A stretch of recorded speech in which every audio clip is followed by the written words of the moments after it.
team, I want to thank the dealer sponsors, spouses, family members, co-workers, and all of those who have supported these students throughout the last 11-month journey. Your unwavering support played a critical role for the graduates achieving this career milestone. The Academy tradition is now in its 39th year of providing educational experience designed to prepare the next generation of leaders for the automotive industry. Throughout these years, we've grown to an alumni that is now exceeding over 11,000 strong.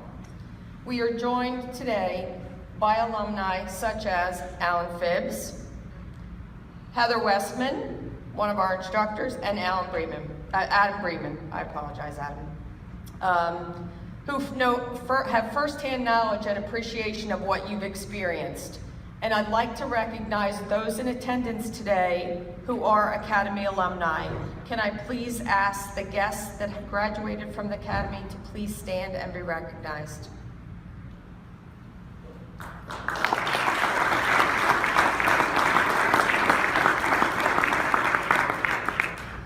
I'd also like to take a moment on behalf of NADA and Academy and recognize all the sponsors in attendance today. We appreciate your support and confidence in the Academy program. One of the strengths in the program lies in the diversity of the students who make up this class. This class will never be assembled exactly as it has been for N320. When these students walked through the Academy doors for the first time on October 17th of last year, these students entered as a diverse group. Diverse in geographic location, representing 14 states throughout the United States and 1 Canadian province.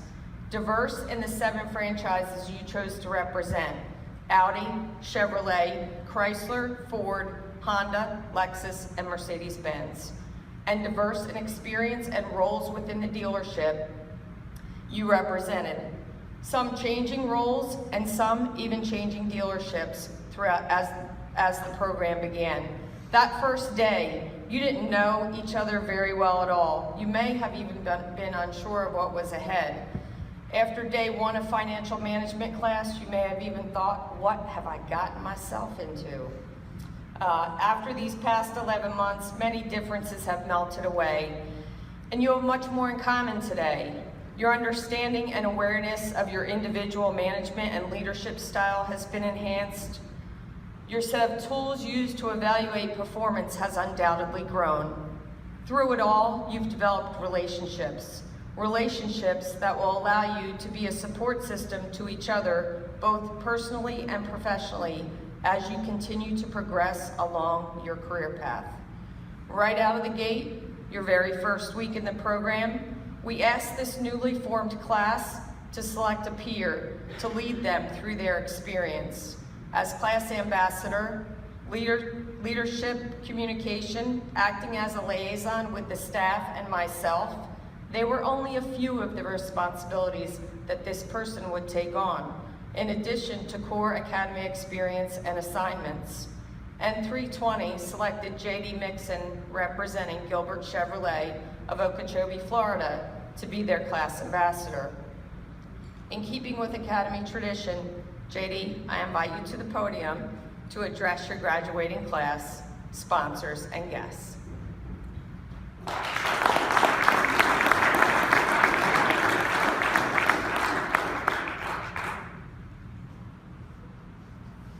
Good afternoon. So, my name is J.D. Mixon, and I had the honor of being selected as Class 320's president.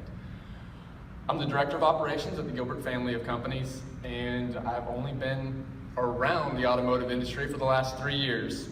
My time has been spent between real estate, finance, and a lot of charity work and giving back to my community. I've told a few of you, this is actually the first time I've written a speech. I'm typically completely off the cuff, so if it's horrible, I blame the fact that I actually wrote some of this down. But Krista and Bert did just correct me. I've written speeches for them, so just not myself yet. So I wasn't nervous at all about giving this speech until probably an hour ago, and I'll tell you why. So a great man once told me, and if all of class 320 that knows this can help me finish it. I was once told, show me the volume, show me the gross, show me both, or... So I learned a little while ago that this is the last graduation that the Hammer will be attending as an NADA instructor. And I know that's special to myself and to a lot of you in this class, because he has not only affected us personally, but also our businesses. So Steve, you're hiding in here somewhere, maybe. He's back. Thank you.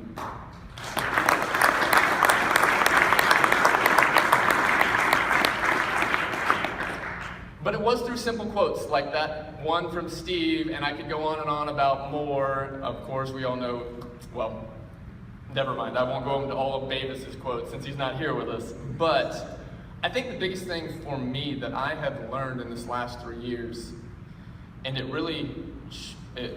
became even more evident this last week of class when we were talking about leadership, it's not only the communities and customers, the public in general, has one idea about what our business is and the people that are in it, and trustworthy is typically not the first thing on their list. What we talked a lot about this week, and I promise I did not write my speech this week, it just kind of worked out this way, but it's not only the misconceptions the public has, but those that we have about ourselves in our own stores, from one department to another. Our dealerships are like families, we all know that. And in our families, we have lots of types of people. We have the flashy cousin that has to wear Gucci loafers and has a new car every 3 months. Demo, perhaps. Always looking for the next big thing or the next angle. I'm sure we all know I'm talking about our new car manager. We've got that one uncle that gives everybody a nickname like Champ or Chief, or calls every woman he meets doll or babe. Used car manager. And then there's that aunt that our mom asks us to go pick something up from their house, and you walk in the door, or uncle, aunt or uncle, and it's just littered with things everywhere, little gifts that they've received and not gotten rid of, or magazines stacked 3 feet tall, a little like a hoarder, and that's our parts manager. It's the Mr. Fix-It, or Miss Fix-It, that you have in your family that you can take them your lawnmower, your golf cart, your car, your fish tank, anything you need fixed, and you know they'll get it done. But if you visit them, they have 5 cars in their driveway, 6 washing machines, 3 lawnmowers, and they can never find the time to change the oil in their own car. Service manager. And then there's the nagging mother that just is always on your back about your homework. Where's this report? Why haven't you done your homework? Why haven't you eaten your dinner? Why haven't this, that, or the other? That's our controller. But most importantly, we have our wife, AKA the dealer. And we all know better than to make jokes about our wives.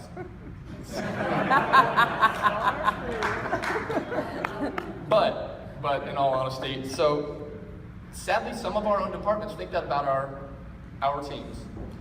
Our new car managers are truly strategists. They're changing their business model sometimes multiple times in a month to satisfy OEM requirements. Our used car managers have to stay up to date on the prices of vehicles when they're taking in trades that change every hour.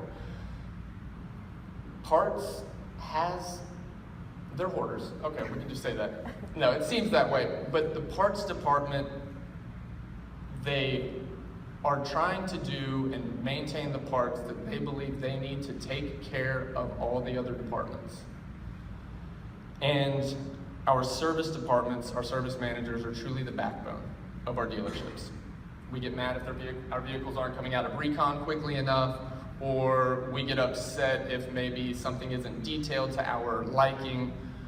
But we can always be sure, we should always feel that we can be sure, that our service managers, although they might not be getting something done for us as quickly as we'd like, they are working to satisfy a customer somewhere in that dealership. And then there is, of course, the controller, and they're here to help keep us all in line.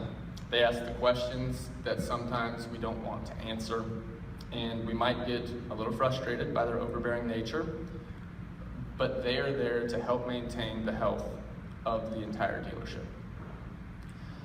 So, it might seem like a completely dysfunctional family, and the dealers are there to keep everyone together, keep everyone focused on the mission, and keep everyone focused on the culture. So, if you are a dealer, I think I can speak for myself and anyone else that's in the class.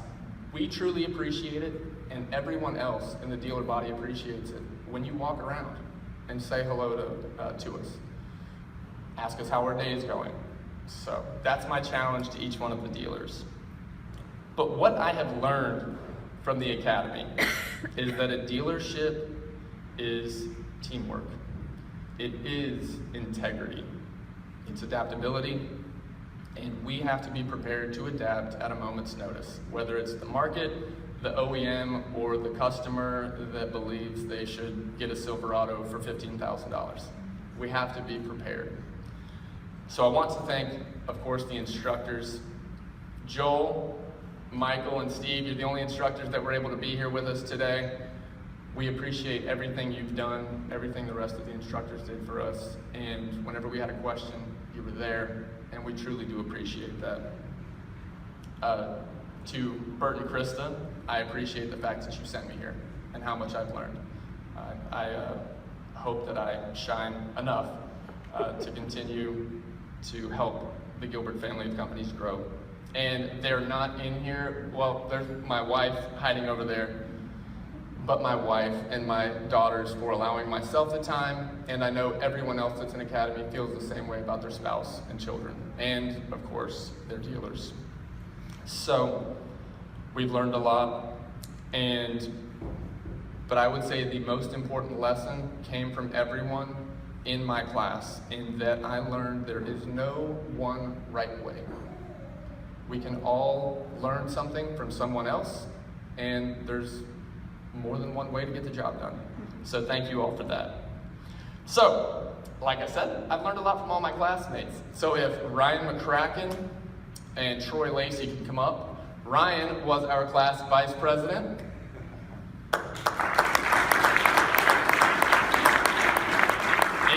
And Troy was our social chair.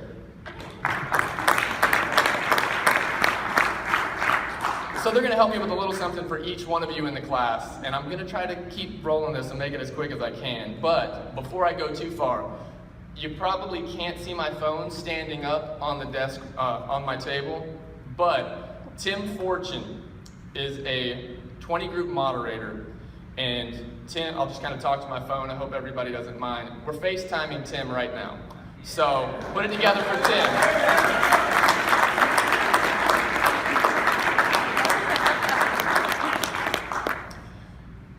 Tim is in the hospital right now. He had open heart surgery on Wednesday. So he has been with us every week except our graduation week. He was he would bring insight to every class, but not only that, he made every night relatively interesting.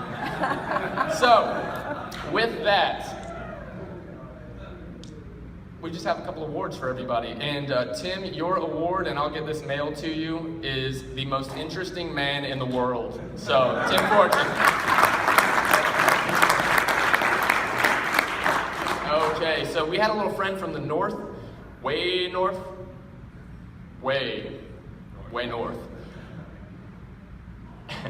Whether he was talking to us about a spreadsheet that he designed to make it easier to track his salespeople, or talking about destroying a moose going 65 down a highway,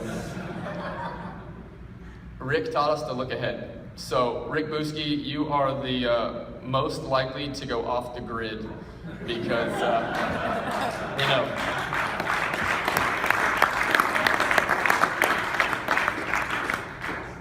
So, even though his mother believes this, he did not actually tackle a Christmas tree. Oh my God. So we're happy that that was not him. But I'd say Alex Castriota was kind of like the dad in the group, at least during class, not after class. So, but always serious in class, and we do appreciate that, Alex. Alex gets the most likely to sit on the NADA board of directors.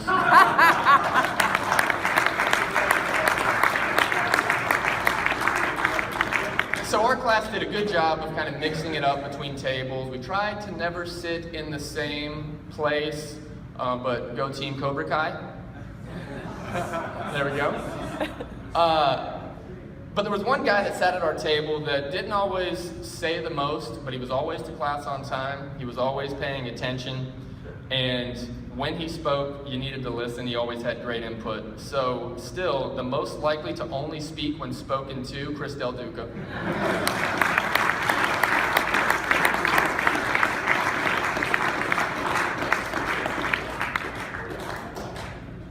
So this next guy was cool, calm, collected, always put together, made the rest of us look bad, and I'll let everybody else say his name. Best dressed. Joe Issa. Joe.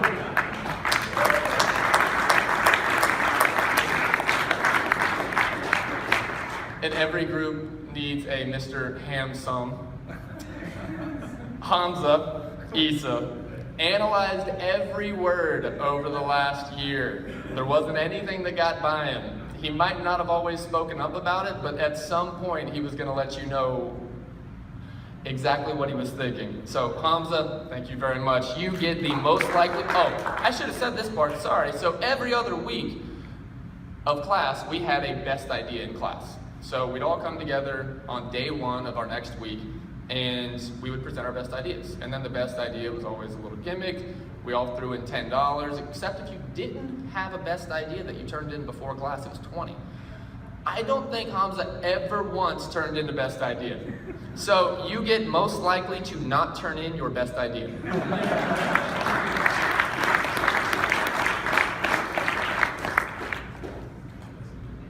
So there's one guy that taught us a lot about communication. It might not have always been in class, but anyone that's been through the academy, and of course our class knows that it's those dinners afterwards where some of the best discussions were had. And you can also learn a lot about the pitfalls of a boat show. So with that, and a lot about music. We all have a lot of other tastes and interests, and we can't just be inspired only by automotive. We have to continue. We learned a lot about it this week. We have to continue to learn and have a good time. So Marty, you are the most likely to quit automotive and become a roadie.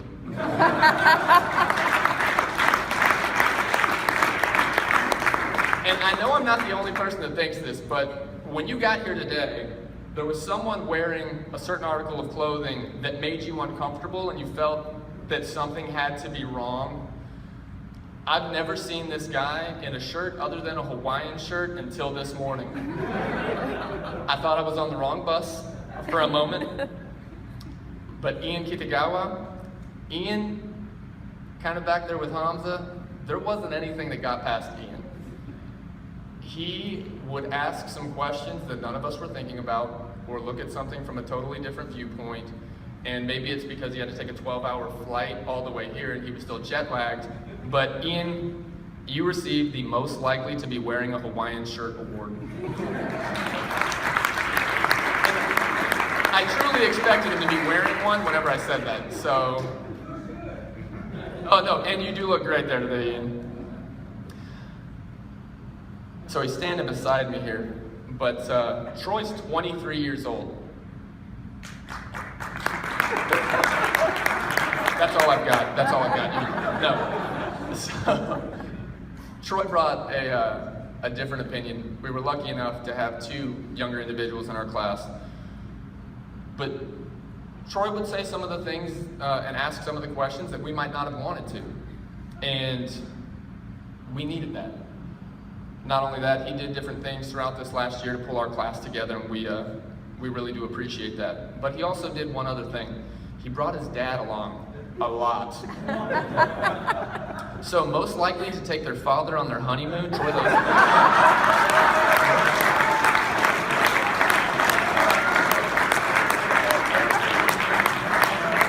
Don't clap quite just yet, Dan. Not, you might want to hold on. So, So Dan, we got to spend 3 weeks with Dan. He didn't just come to our classes, he would spend some time with us in the evenings. A lot of time, sometimes. But I think not only did Dan teach us about being diligent while you're in class, working hard, but still knowing that you can go out and have a good time in the evening, but you show right back up in the morning. We learned that, and we saw that through you, Dan, so thank you for that. But I think the biggest thing is we got to see the relationship between a father and son that had completely differing opinions on some issues, but it didn't matter. They could argue. 2 minutes later, everything was just fine. But it's still, Dan, the most memorable thing is how it didn't seem like you ever slept, but you were always there. So most likely to live off no sleep, Dan Lacey.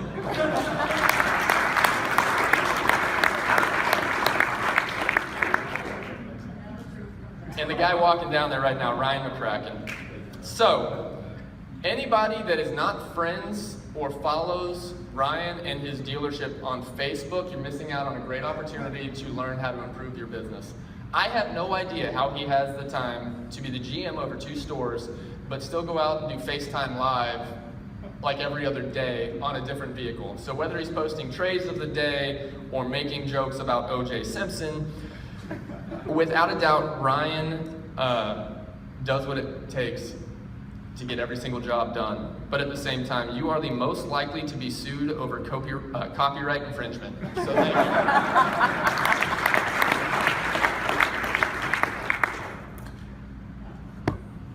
Not a father-son, but a mother-son relationship. What do you say about Roman and Sita? Roman, he was our class hammer. Losing my voice there, I'm so excited for it. He is the only 45-year-old, 23-year-old I have ever met in my life.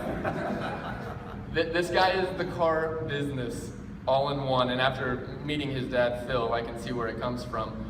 But Roman told us exactly who he was within the first 10 minutes of class, and I think we needed to see that. It broke the class. It made everything go a lot easier because we knew right away we could say what we needed to say and say it exactly how we're used to saying it, and it was going to be okay. Roman showed up the first week, the first day, in blue jeans, but it's okay because we all got that nice letter that said absolutely no jeans. But the good thing is he went that night and didn't buy any slacks. He kept wearing jeans the rest of the week. So, but not only did he have jeans on that first week, but never again after that. He always had on a pair of Jordans. And if he's not wearing any right now, he's gonna have to leave the room because Roman gets the most likely to be wearing Jordans right now award.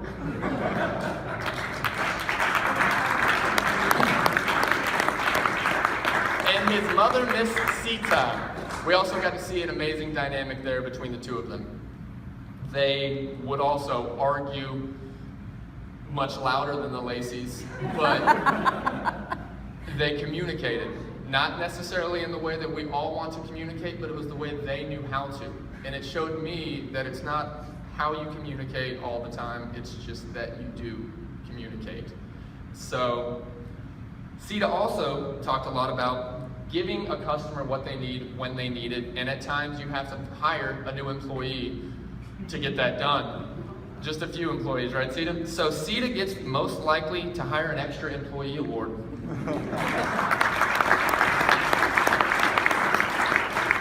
There is only one person in this room that was in our class that has less automotive experience than I do. She told us that on day one, but yet she asks questions that again were from a completely different perspective that we needed to hear. Not only that, it was amazing to be able to see what happened in such a short period of time on her level of knowledge. And it encouraged me and made me realize that's my cue to finish, that I could continue to improve myself, and hopefully I can do it as quickly and learn as much as Miss Kelly Patterson did that quickly. So she is most likely to make any dealership profitable. Kelly Patterson. Woohoo!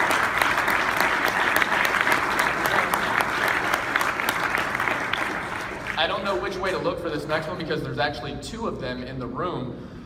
He brought his twin, so that was great for all of us. Wes Pope. I don't know where Wes is, but when Wes spoke, I think we all listened. It was, slow with that southern drawl, and but there was always value behind it. And he knows what he's talking about, but he's open to learn more at any time. So Wes, you are the most likely to own 100 dealerships. and anybody that knows him would probably agree.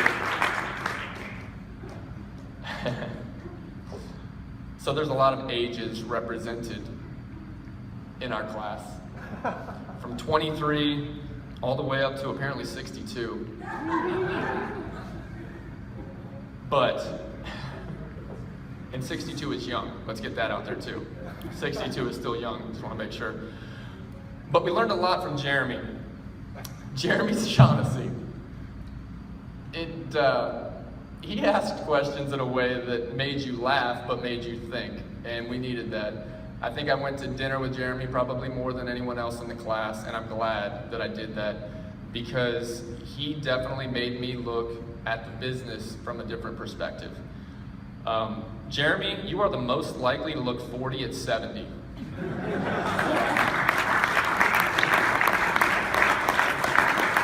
There are a few inside jokes in here. I'm sure you've gotten that. So, next, she missed her first week with us because she had recently gotten married. But she came right back in week 2 and made sure we knew that she knew what she was talking about.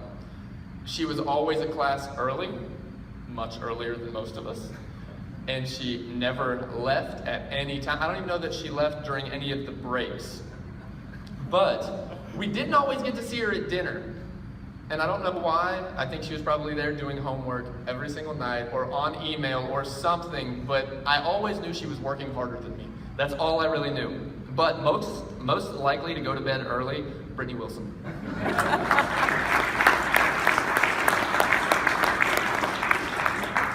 Now, I meant to start with this also. We had a few people that actually joined us just this week. And we really did appreciate their time. We got to know you all very well.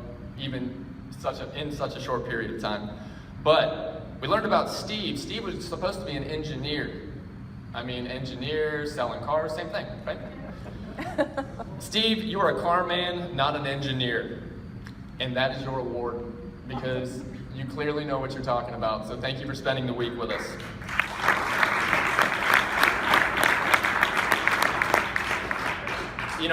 As I got to know her more during the week, I should have totally changed this, but it's hard to get these things done overnight. Rebecca, by far, I'm sorry, you probably would have lost best dressed, Joe. I'm sorry. I'm sorry, but Rebecca did also let us know that her favorite movie is Breakfast at Tiffany's, and I believe the cover of that DVD even has Anne Hepburn in a big hat. Am I correct? I think so, maybe? All right, we'll just say it does. But Rebecca, you are the most likely to have breakfast at Tiffany's.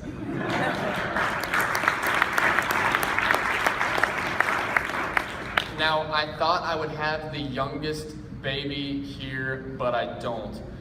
Justin had to miss one course, or had to miss his, your graduation week. He had to miss his graduation week because he became a new father. So, congratulations for that. But this is your family first graduation. So thank you for spending the time with us. And, is that one there? Okay, and, that's his award, family first graduation. That's all Justin, yeah. So, I think Lizzie might have left. No, there she is. Okay, I saw you at the front door earlier. So Lizzie was the only S-type personality in our entire class.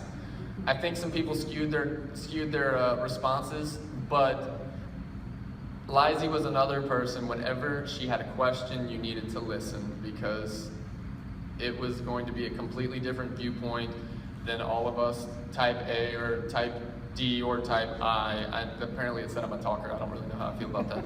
But Lizzie's been around automotive since day one. She is, and her award is, born and raised automotive.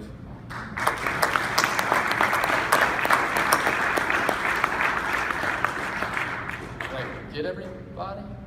No? One more? Papa Joe!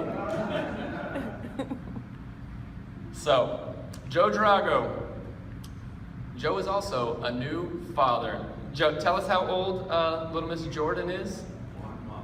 1 month.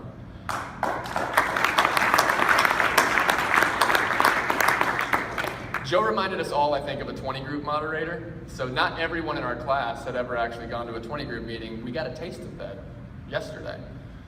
But they're direct. They don't beat around the bush. They ask you the question. They tell you what they're thinking. They potentially call you a dealer's wife. Not me. Sita. But Joe taught us all, I think, this week, is that you can get through anything.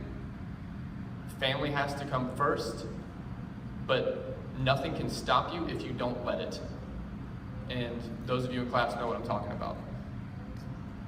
Joe, I learned a lot from you from this week, and I appreciate the time that I've spent with you over this last year, but especially this last week, and I know we all do. So, Joe, thank you very much.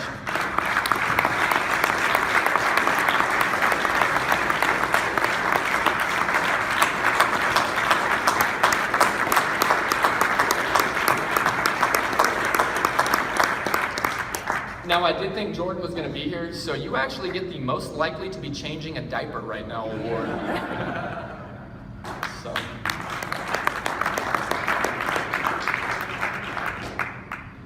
So that's really my speech. I just want to say that I've enjoyed my time with everyone in this class, instructors, students, and the dealers that I've been able to get to know just this last couple days. Thank you all for being here. Thank you for believing in each of us and for continuing to help us grow as individuals and for the dealership. Thank you.